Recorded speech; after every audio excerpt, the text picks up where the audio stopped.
Hello, everyone, and welcome to the Horror Realm. I'm Travis Bruce, and today we're doing another indie horror spotlight. I have the producer of a brand new found footage movie that will be coming out the tours on VOD in December, but it's on pre-order right now, and it's through SRS. It's called Woods Witch. I have my man David Axe. David, thank you for coming on. Thank you for having me. I appreciate it. I appreciate it. So tell us a little bit about Woods Witch. Right, Woods Witch is it's a both an homage and a send up of your Blair Witch style found footage assholes wandering through the woods subgenre. It's meant to be a beer guzzling good time. It's written and directed by a guy who's kind of known for that that sort of vibe, Sean C. Phillips. Whose real skill is putting together a fun cast of weirdos and dragging them out into the woods somewhere to do something strange. and thank you for the screeners. I've had the pleasure of seeing it. Sure. And now there is it's like is this based on like an urban legend? Because there's an urban legend regarding a witch in the movie. So is this based on an actual urban legend? No, I don't think so. But the idea of a woods witch is an old trope, right? That a witch who resides in the woods. But no, I don't think it's based on a specific woods witch. No, I think this springs from the fevered mind of one person. Okay. Now, production-wise, how long did it take? So a couple weeks, which is Sean's way of directing. A lot of pre-pro, a lot of thinking through ideas. He's got a very fat stack of ideas, and he assembles the cast for. He'll pick an idea, assemble the cast. Locking down locations is one of the hard parts, and then get them together and shoot fast. Now, where was the filming location? Actually, I don't know. It's all in the LA area. It's an LA area? Yeah, I mean, I'm the jerk who sits in his office 900 miles away and sends money and bitches about things. So I actually don't know the specific. It was some state or national forest outside LA. Okay. And the late great Tom Sizemore was. Yeah. God, that sucks. Yeah. And that's such a huge. I mean, I know he's the Tom Sizemore story is a tragic one. Addiction is real. Addiction is a disease, and it brings down the best of us. But man, in his prime, he was something else. I kind of went recently on a tour of the Tom Sizemore's greatest hits. I mean, Saving Private Ryan, Heat. The man had energy, and we were really lucky to get him for a couple scenes, and he passed shortly thereafter. So man, that hurt. That hurt. Now, did you have any interactions with him? Did you get to work with him? No, I mean, not me directly. No, I mean, Sean certainly did. Sean, I think he and Sean were tight, which is like one of Sean's great strengths as a director is that he's a people person in a way that a lot of us horror creatives aren't always. We love the genre, we love the ideas, but Sean, primarily as a director, just loves actors because he was one or is one. I mean, he still is one. So he just loves getting these folks together and like I said, doing something weird in the woods. And if you're lucky, if you've got a good story and the gods smile on you, then that fun on set translates into a fun experience for the viewer too. And you've acted, directed, and written as well. No, I don't act. I mean, if I act, it's on accident. It's because we put together some tiny little horror movie and we ran out of people. And so I had to shove myself into some role that I didn't want to perform. No, not an actor because I don't know what to do with my hands. You're just going all over the place. Right. So no, I write and direct and trying to lean into producing more. And the trick is just find a writer and a director who's got good ideas and who can build a team and see a bad idea through completion. Yes. Right. Now, is there a difference between wearing the director hat compared to the producer hat? Yeah, I mean, I in mean, this it's a world, bit in the obvious. world of oh, absolutely, yeah, in the world of small horror movies, a producer mostly is a just write a check, right? Just pay for the thing. Yeah. So, and I mean, there's producers come in all shapes and sizes, and I would challenge someone to even define what the word means. But in our case, it was about kicking in seed money because Sean's also a good fundraiser, so he knows how to. He's got a core group of fans who are eager to support whatever he's making. So he's really good at like Kickstarter and all that. So he can always raise money. What you do is you give him seed money, just enough to get started, and then he raises the rest, and then he builds his movie with his and your money and his connections, his ideas. And then in post, in the case of Sean's Productions, in post, the producer gets to step in and make some more decisions um, regarding sound mixes and music and maybe the cut of the movie, things like that. And then we help, as a producer, we help sell the movie. Sean also has good relationships with genre distributors, so he doesn't need a ton of help there, but you chip in. And I mean, honestly, mostly it's like helping him realize his vision for, like I said, one of his fat stack of bad ideas. Yeah. Now, how did you and Sean connect? Oh my God, I love this story. So I don't think I told him this until recently. So I really love tiny, weird horror movies. And there was like it's still a subgenre, but it was kind of a hot subgenre a few years ago, kind of like sharks in weird places movies. Yes, I You know love what I'm this. talking about? And Yes. so, I mean, I've watched a ton of those. Your Sharknadoes are a classic example. But one of my favorites in that genre is called Ghost Shark. I think Oh, it that came out sounds in, bad. I, That sounds you bad. haven't seen it? I mean, okay, it's Good, bad. bad. Good, It's bad. bad, but Fun. in the absolute right way. Yes. Yeah. Yeah. So there's good, bad, and bad, bad, and this is a good, bad movie. It's the premise. I think it came out in 2012. Uh, the premise is the ghost of a demonic shark uh, possesses any body of water. That body of water could be a toilet, it could be a water fountain, it could be your sweat, it could be a puddle, it could be a sprinkler. And so this like I forget how the shark gets activated, the ghost of the shark gets activated, but this ghost shark possesses like every imaginable tiny bit of water in this poor unfortunate town and just eats a bunch of people.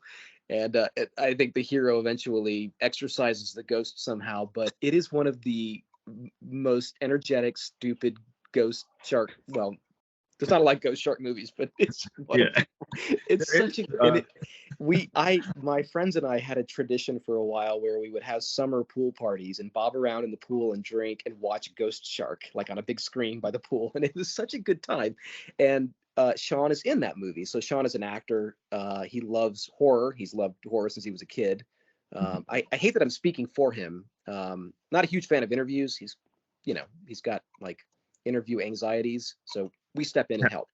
But he's a huge fan of horror movies, has been since a kid. And the smaller and weirder and worse that they are, the more he loves them. So right. for a long time, I think he's my age. I'm 45. For a long time, his career was acting in these weird small movies, and so he's in Ghost Shark, and I noticed him and enjoyed his weird little Ghost Shark performance. And then years and years later, having made a few movies of my own, I'm in a position to give someone else's money to some directors to make their own movies. And I immediately thought of Sean because I know this is a guy who loves horror, has been in the world forever. Uh, he had already made several movies, so I know he can see it through to the end. All you got to do is give the guy a chance, Hmm. and he will put it all together. It's easy. Awesome. Now, is it tough to? I know it's it's not tough to make a horror movie and get it distributed now with streaming services. It's a little easier than it was before, for especially for indie horror. But do you, Compared to what, like the film era? yeah, compared to the film era. Yeah, I mean, I think that's a complicated question because in the film era, especially like in the, say, the 50s and 60s, you had a thriving drive-in scene, which is where the idea of a B movie Yes, came from, right? Because even people in the drive, 80s. sure, but a drive-in Mhm. would show two movies, A and B, right? And the B movie was whatever crap the distributor had lying around to offload on the exhibition venues. So like, oh, the venue wants the A movie. Well, guess what? You're getting the B movie too, whether you like it or To, not. Right. hmm And the B movie was like, by that point, the kids were drunk and you just needed something to play on the screen to justify them hanging around and making out in their cars. And so the Yes. whole idea of a B movie originates in that era. So there was actually this massive demand for theatrical exhibition of small, crappy movies, many of which are completely lost now. Some of which were brilliant. A lot were just, I don't know, forgettable. But so to say like that it's easier to distribute a small horror movie now, it's true in a way. It's harder to distribute it in a way that makes money and that Yes. connects with a wide audience. So what you have to do in terms of distribution with a small movie now is find the right distributor. You got to find one who actually gives a shit about your movie. But jumping on that, since there's so many people out there making indie horror movies and going to streaming services like Tubi, is it harder for it as an indie horror director to stand out in the crowd and get that cult following? Yeah, I think it is. And the answers are lame. The answers to that problem are lame. They are things like build a following on social media, right? Which again, Sean is good at because as he was sort of making his mark as a B movie horror actor, he was also a rising YouTuber. So he's got a kind of thriving YouTube movie review channel. So Okay. and I think he loves doing that. So it's not like he's doing it for work. He Yeah. naturally enjoys it. So he's built up a social media following by virtue of being a kind of like hyper energetic, hyper enthusiastic lover of especially horror movies, but all kinds of movies. And that naturally supports him as a director because he brings that audience with him to whatever movies he makes. He does have this built-in audience, people who just love the stuff he makes. I don't always love it as much as his built-in audience, but I appreciate what he does, who likes him, and I appreciate that this is a guy who's gonna keep making movies forever and get slightly better each time and build his audience slightly more each time and just grow and grow and grow. I mean, you can't fight that. You can either join him or sit it out and watch as he gets bigger and bigger and better and better. Yeah. And I interview a lot of established indie filmmakers, and they have that cult following. So Right. anytime they have to do crowdfunding, it's never an issue for them. Their budget, like you were saying, it gets bigger and bigger at each movie because their fan base gets more excited. They feel more Correct. confidence in it. But like for a brand new indie filmmaker, I feel like it's a little tough now because there's so many indie directors coming out, and and with the streaming services it's a little tougher unless you have that standout movie to get your name out there. Right. Okay. So that's a good point. So right. The distribution models change fast. And the era where you could port a social media following over to the VOD distribution world and make your mark may be ending. So something new will replace that. So if the marketplace is super crowded with tiny indie directors, how do those directors stand out? I mean, I would make an argument for focus on the writing, right? Make sure every movie is special, which Mhm. starts with the writing. So if you want to make a tiny horror movie for $15,000 and distribute it on Tubi and Vudu, etc., great, fine. Focus on the writing. Nail the writing first, and then build your production on top of that, which is a thing that a lot of directors maybe take for granted if they're not writer directors. That they may just say, "Well, give me I will write or I will acquire just the basic genre script, and I'll riff on that, and we'll be fine. But if the marketplace gets crowded and the competition gets worse or tougher, then you need to really focus on the writing. You've got to find a special idea to justify your tiny horror movie. It takes longer, it's harder, and it's more of a creative process. And what really encourages me about that is that the idea that this creativity and originality could matter more moving forward is that it butts up against the idea that like AI is going to take over screenwriting or whatever. No, it's not, because creativity is fundamentally a human thing, and it's becoming Correct. more and more important as the technology makes the barrier to entry for movie production easier and easier. The easier it gets to make a movie, the harder you have to work to make sure the idea of your movie and the writing in your movie is good. I 100% agree. And as a movie watcher, I like to get it. I don't care how, beat the movie is or cheesy the movie is. I like to be engaged with the characters. I like to care about the characters. I Yep. like the characters. Yep. And that's something, watching a lot, especially now with the indie horror movies. There's no character development. You don't care about the characters. And Yep. and it definitely, you start losing your interest. Yep. Did you watch No One Will Save You on Hulu? I have not. Do you like alien abduction movies? Sure. Mm-hmm. Okay, outstanding example of a character-driven and surprising and well-written. I mean, so well-written that it's practically avant-garde. Really? Oh God, what's the director's name? He's the guy. He was in. He helped produce. Was it Love and Robots? Damn, you'd have to look it up. No One Will Save You on Hulu. I'm writing that right now. Travis, Writing that right now. it's practically a silent film. I think there are 2 lines of dialogue Mhm. in the entire movie. Wow. Which is not to say it's not a movie saying it says a lot, even if it says it non-verbally. But as an exercise in character-driven writing, it's fantastic. I love that movie. It surprised me constantly. I immediately cared about the main character and was deeply worried about her the entire time, which I guess is sign of a well-written character. And it stuck the landing. You know what I mean? It ended in a way that was both consistent with how the movie began, consistent with the character, and surprised me, which is a real hat trick. See, and I think you and I are not the norm when it comes to indie B horror movies, because most people say, I don't care about the character. You don't have to have this and that. I cannot watch a movie and I know this movie, and I say this all the time in my interviews. People love this movie, but I'm like, ugh. Terrifier, the first one. The second one I liked, but Terrifier 1 had no character development at all. It was 2.5 hours of just Kills. bodies. Yeah. And I just couldn't sit through it. Yeah, I'm not a kills guy. I mean, but that's okay. I like kills, but I need a story. I need to care about the characters.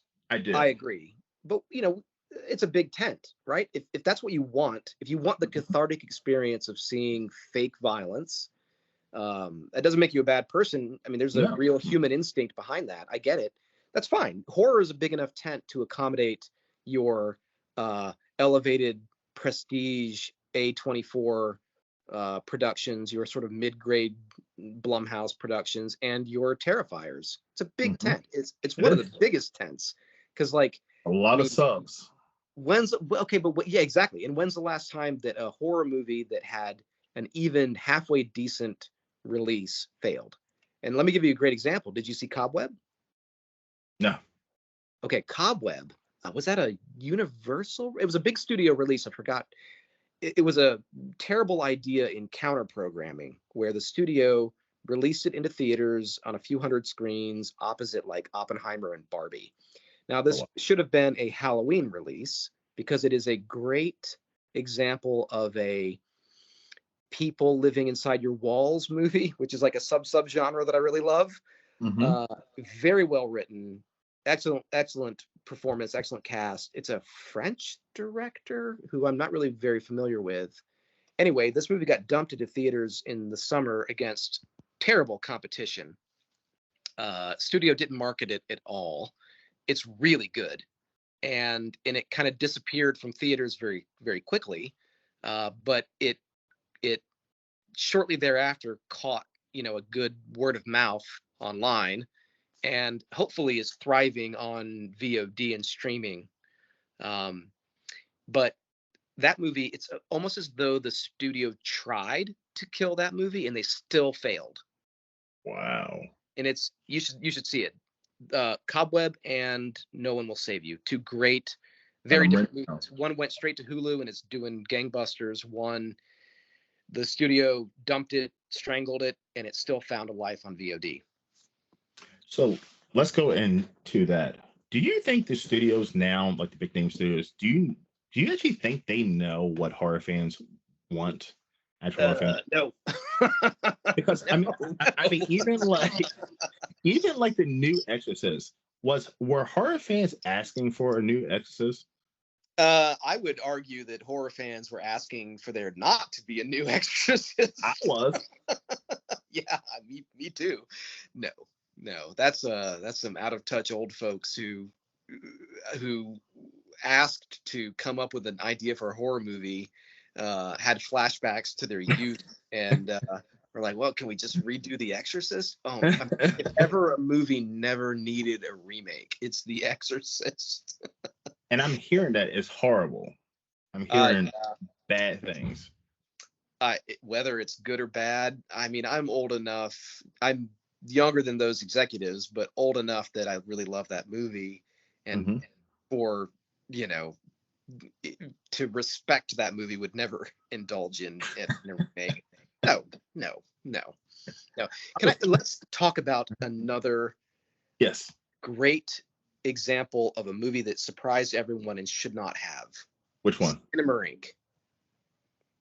Skinamarink, yes. Did you see it? I actually interviewed Jamie Hill, the mother, in a movie recently. What did you think? Travis, what did you think? I'm in the middle. I was absolutely confused from that movie. Yeah. But I tell people it kept my attention all the way throughout. So I'm in the camp that loves that movie, and I get why people wouldn't. For me, it immediately tapped something primal, right? That movie, it's a movie of static medium shots of corners and dark rooms with the feet of children, some bizarre imagery, a lot of sound design, and some voiceover. But describing the ingredients for me doesn't describe the experience. And for me, the experience was terrifying. Oh no, I 100% agree. It was eerie. It was grainy and eerie. And like I said, it kept my attention all the way through. I don't know what was going on, but who knows? But I had no idea what was going on. That's why I say in the middle. But no, it was one. But like I even say, somebody asked me about that movie. I said it was entertaining. I was entertained throughout the movie. Did I love it? No. Did I hate it? No. I was entertained. It was entertaining. But let me tell you about that movie, because a distributor, Bayview, they had to cobble together this like team of distributors to get it a streaming release, a VOD release, and a theatrical release. So, but I think one of the distributors I work with, Bayview, had a hand in it, and I think they didn't even get it. They respected that it was building an audience. It was obvious it was building an audience. The demand for that movie was huge, and so the distributors were like, okay, whatever this is, we're going to push this thing hard. So a tiny number of folks got it, but the folks who got it were fairly small distributors and Shudder, right? And it did have a theatrical release, but it was a boutique theatrical release where basically the distributors phoned up independent theaters and said, hey, we got the weirdest movie with the hottest buzz. You've got to screen this thing and it will work. And it did, right? No major studio ever would have touched it. But here's the great thing about that movie. What did it cost? 20 grand? 15 grand? The strength of that movie is its vision, its concept, the writing. So original, primal. I mean, just if you ask me, a movie that taps into something profound about what scares us as children in the dark, right? And would a major studio touch a $15,000, $20,000 weird silent movie practically silent movie about children lost in a weird house in the dark. No. The right people got it and carried it to success, but that's not the kind of thing. And I mean, the question I guess you got to ask yourself is that how it should be? Because if you toss a giant studio into the mix in a production that's that idea driven, are they just going to ruin it? Does too much money and too much power ruin something that pure? I think so. I do. Yeah. I do. I kind of agree. Another example is Talk to Me. Have you seen that? Mm-mm. How was it? Excellent. Yeah. But I was shocked that it got hardly no buzz like in the mainstream. Like it had a theatrical release, but like I found out from it. I'm trying to think. I think I found out from someone told me about it. Said go check this out, and I went and checked it out, and it's probably the best horror movie I've seen in 2023. Like it is that good. Okay, yeah, it's on my list, but I think the buzz has actually been pretty good for that. I don't know if I wouldn't look to mainstream critics and mainstream media for coverage of a movie like that. I didn't see. No, but I'm saying for a movie so good, like I'm trying to think what was coming out at the same time as that. It was a couple months ago. Yeah, there was another horror movie that was coming out at the same time that was nowhere as good, and that was getting the buzz. Was it Boogeyman? Was it a Boogeyman? Yeah, it might have been. It might have been a Boogeyman, but it was getting way more buzz than that movie was, and that movie just flew under the radar. Yeah, and like I don't even think it got that that many theatrical releases, and it was so good. David, it's so good. Yeah, okay. It's a masterpiece. Wow. It's a masterpiece. Okay. I was shocked going in. It's on my list. Literally from beginning to end, masterpiece. Why would you? What about it? Do you think puts it in the masterpiece category? It goes back to what you were saying. It goes to primal. Yeah. That primal instinct, and it's raw. It's disturbing, but at the same time, it has great stories, well written. The cinematography is beautiful. The acting is great. You care about the characters, and I mean, it's disturbing. It's disturbing, but it's not disturbing to the point where it's just grotesque gore. Yeah, it's just mentally disturbing. Amazing movie. Okay, that's a strong recommendation. Yes, and everybody was telling me about it. I was like, yeah, okay. And I finally saw it. I was like, whoa, okay. I'm a believer. Talk to Me is. I'll have to sit down and do a ranking, but it's up there for 2023.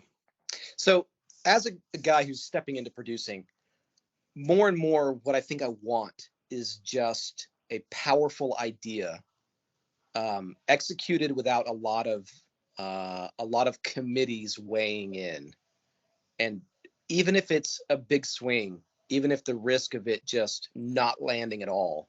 Yeah.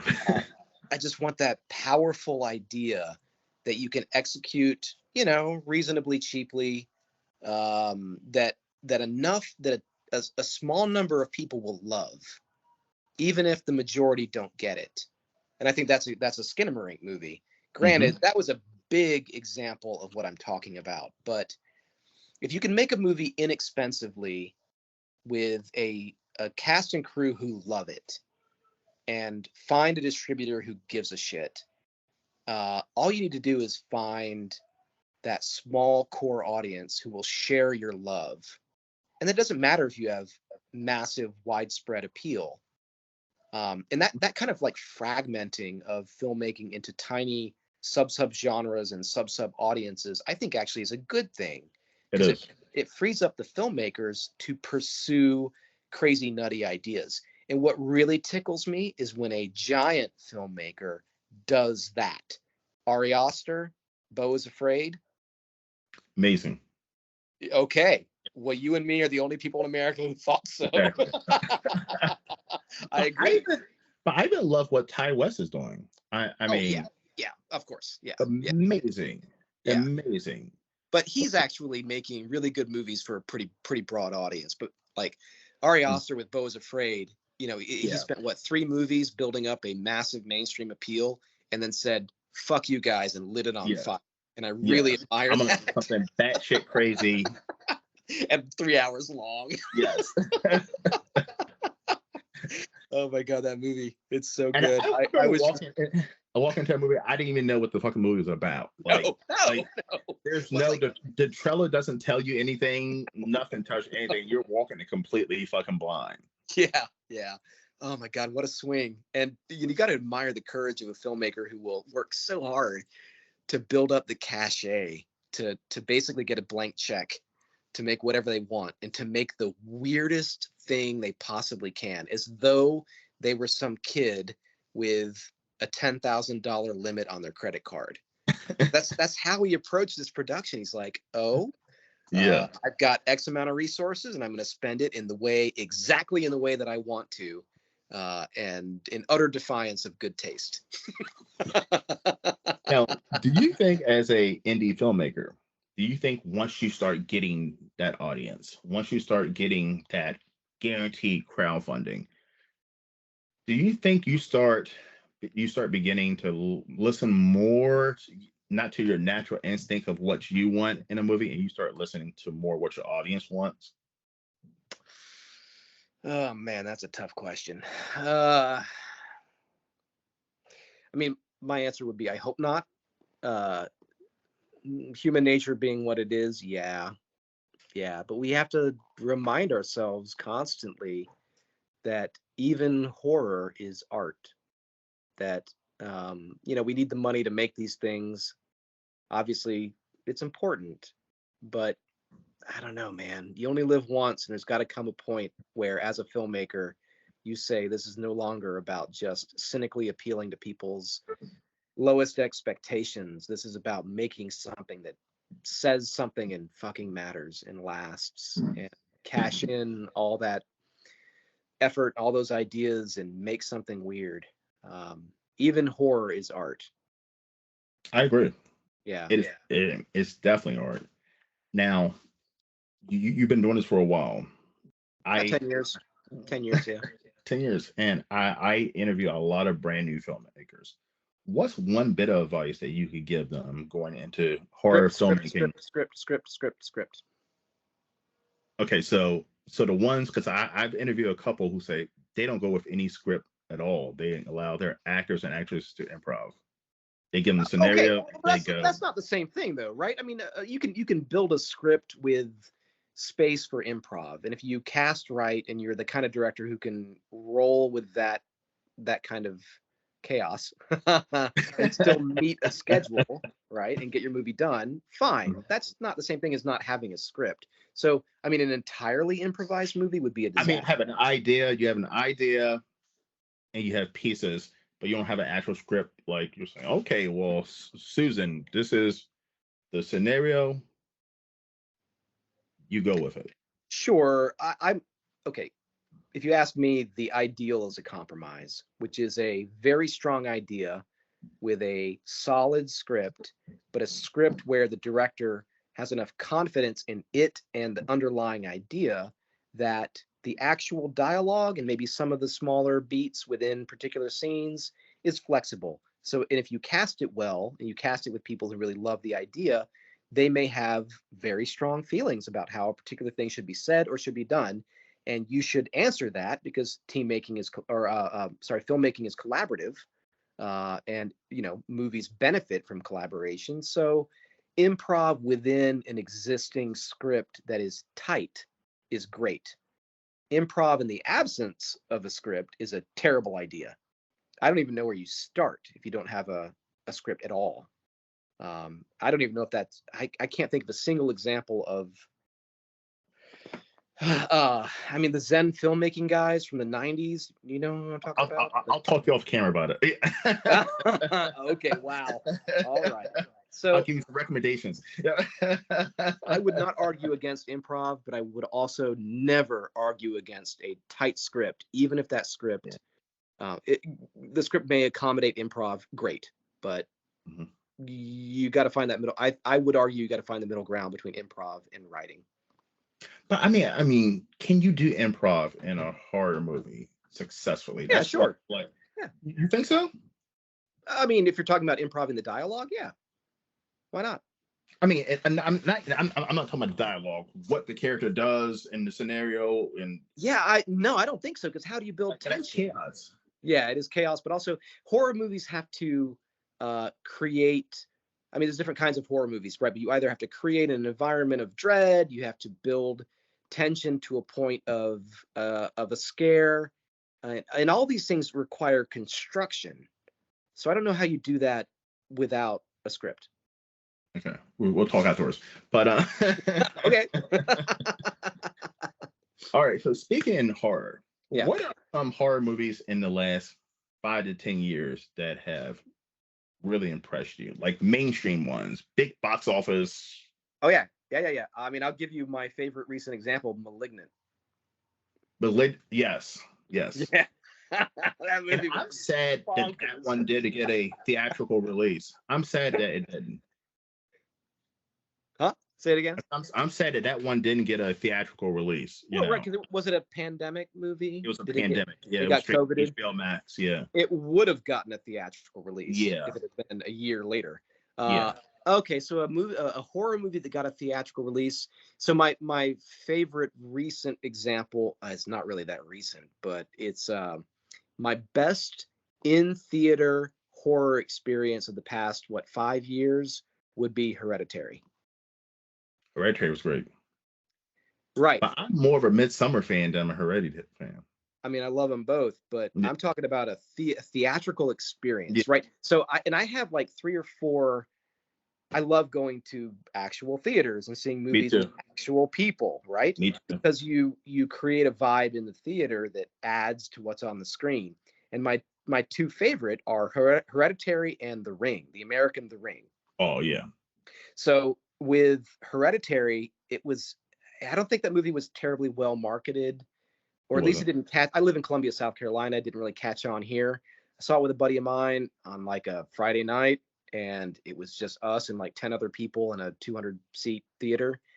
And within a few minutes of the film rolling, a sense of dread descended upon the entire theater because we were vibing with the movie and we knew what was coming. And that movie, I mean, it's Ari Aster. He's a Hmm. genius, and man, it wrecked all of us. So when the movie ends, lights come up, credits roll, and everyone's still sitting there in total silence, just swimming in this awful feeling. I mean, Yeah, awful but cathartic, right? Which is what yeah. a great horror movie does. So Hereditary was a really profound theatrical experience for me, and it had to be shared.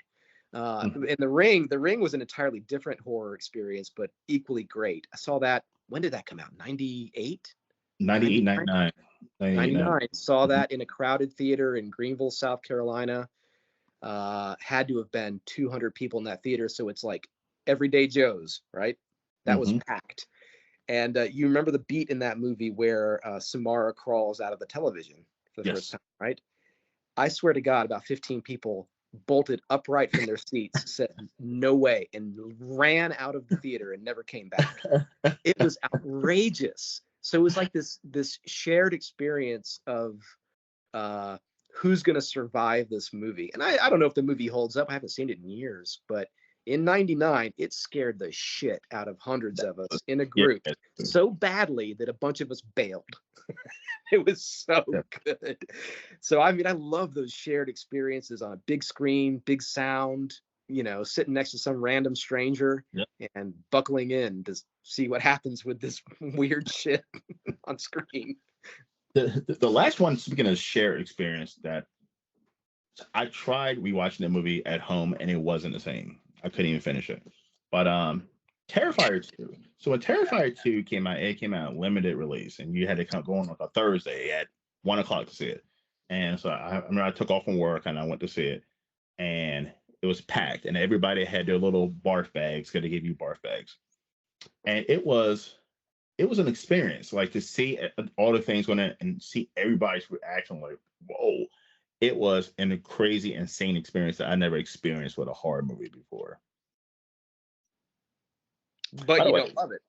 hmm? But you don't love it. No, I don't like the first one.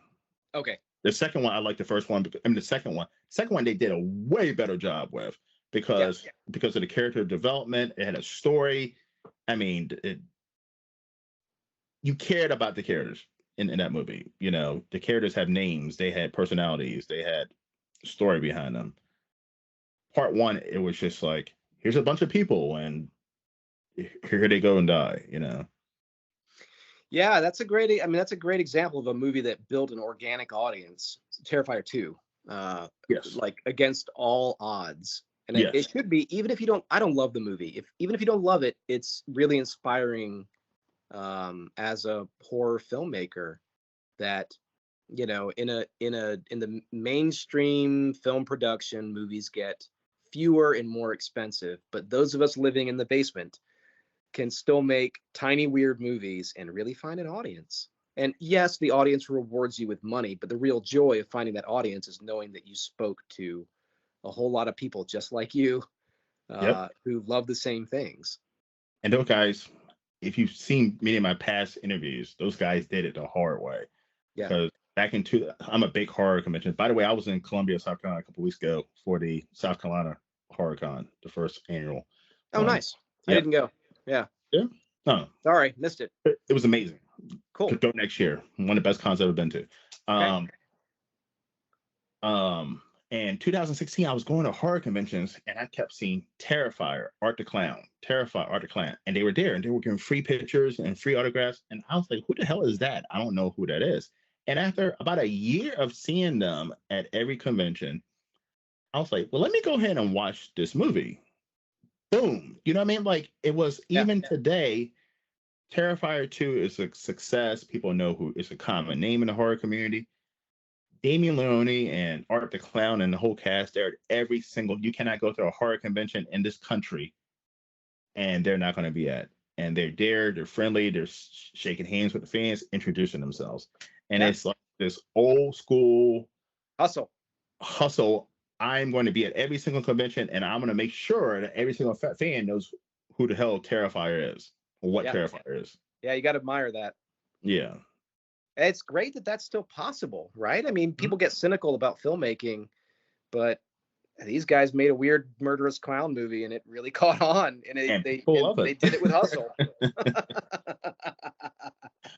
All right, so I'm gonna ask you two random horror questions. Do it. Are you ready? Yep. All right. As a filmmaker, a big studio comes to you and they say, remake a Friday the 13th movie with your own spin on it, something new and fresh. What will your spin be? Female Jason. No one's ever said it before. That's a good one. That's a good one. That is a good one. That's going to follow the same story as male Jason, or well, it's going to have to be a little bit different, right? I mean, okay, so now we're going to do a deep dive into the gender politics of Jason, but I don't know, man. Like, why does your lumbering, monosyllabic, or actually, does Jason ever say anything ever? No. Why does your lumbering, mute, zombie-like killer have to be a man? What happens if it's a woman? What are the implications of that? Do you redesign the character? Is the character's physicality different? Is the character's backstory different? It's just a way to fucking twist that shit all up and see what happens. Yeah. So you would just come to them and say, female Jason. Yeah. And just leave it at that. Yeah, I mean, you know the way that James Cameron pitched Aliens, right? No. The legend, it may not be true. The legend is that he met with Fox and said, I got an idea for an Alien sequel. And they're like, oh, great. Well, what is it? And he wrote the word alien on a whiteboard, paused for a beat. Then he added the S on the end and put $signs through it. And then walked out of the room. Strong pitch, right? That's an excellent pitch. Female Jason. Female Jason. That's the first time anybody's ever said that. I've heard found footage Jason and everything else. Female Jason. That's a good one. Okay. What's a big horror series that you wish they would start making sequels? Stop. Yeah, stop. The Alien series. Are you kidding? After Covenant? Oh Done? God, after Aliens. Oh wait, hold on. No, wait, no. After Alien 3, because I'm coming around to Alien 3. I like Alien 3. Yeah, I mean it's something. It's Yeah. uneven. It's uneven. The digital effects don't hold up. It's obvious that it was a story that some studio execs leaned on. But man, it's got flashes of brilliance. It's weird in places. It has the courage, because of David Fincher, to be its own thing instead of just trying to constantly nod back toward Aliens and Alien. I mean, it makes that position very clear immediately in the first couple scenes by murdering the survivors of Aliens. Yeah. Most of them, right? So okay, fine. So I'm going to say the Alien series after Alien 3, because some of those movies are such hot garbage, which is fine for a series that's hot garbage. But Alien and Aliens are both masterpieces of their subgenres, right? One is the sort of like panic room style, closed space, one monster, people trapped. What do you call that? It's a lifeboat movie, basically, right? Where people are stuck in a space with a problem. And then Aliens is a military action adventure that happens to have aliens that are terrifying. So it brings that horror vibe into this kick-ass genre. So these like two movies in a franchise that are both masterpieces, but are both wildly different. Let's add Alien 3 to that, which is more of a psychological, I would argue. Psychological horror, and you're done. It's perfect. You don't need anything that came after that. And it breaks my heart that the iconic alien monster has been diluted by bad sequels. See, mine would be the Predator. I mean, but same reason. I did like Prey, though. I did like Prey. Yes, true. Return to form, Prey. Right? Yeah. So can we get that with the Alien franchise? Yes. You think so? They're making a new Alien, right? Yeah. What is that going to be following Covenant, or is that going to be something completely No, new? it's God, what's his name? It's the Fargo guy. What's his name? Noah? Fargo TV series? Okay. I love Fargo TV series. That was great. Yeah. Somebody, hey, audience, Google it. Yeah, he's got an Alien series in the works. Really? I gotta admit, I'm so disillusioned by the last 4 Aliens movies that I don't even really follow it that closely anymore. So I don't know. Yes, there is a sequel series in the works. Hopefully it's good. It does need the Prey treatment, which is return to form, right? Figure out what made these characters great 20, 30 years ago, 30, 40 years ago, and honor that. Because sometimes less is more. I mean less is better. I agree. Less is better. And but Alien, I just feel like they've made it way too complicating. And even the Predator movies, they made it's too complicated. And like Predator is simple. It's a simple character. It's a simple movie. I mean, but don't even get me into Texas Chainsaw Massacre. That's another one that I wish. Yeah. That should have been done a long time ago. No one knows what to do with that franchise at all. Yeah, number 2 has its charms as a bit of satire, right? I like the first 2. Yeah, fine. And I like the remake. Yeah. I like the first remake. That was good. The one with Jessica Biel. Okay. All right. Okay. I like that. You know, I would argue that Ty West is making better Texas Chainsaw movies than he really is. Sure. Yeah. He really is. Yeah. But yeah, that Texas Chainsaw, I don't know. I think that was supposed to be a one-off thing, and then Toby Hooper was like, okay, I think he was saying, I just want to make my comedy version of Texas Chainsaw Massacre for the second one. But it should have been stopped there because it's just, and that last one they made on Netflix, I don't know what the fuck that was. Yeah, no. I mean, it disappeared immediately. So Yeah. I would argue that Toby Hooper just needed to make money because he got his distributor fucked him on the massive success of the first movie, and so the guy was broke. He just needed to he needed a contract to make a movie that paid him. So I mean, the idea is strong, and number two is great, but you know, this is a filmmaker who got royally screwed by the distribution system and just needed to make something that paid him. Whether that's all true, that's just my guess. You'd have to ask people who know, but yeah, that's a great example of a franchise that should have ended a long time ago. Long time ago. Make new stuff. Where can everyone find you? Find me? Yes. I'm on the website formerly known as Twitter, under the handle @DAxe. That's DAXE. I guess you can find me on Facebook, David Axe.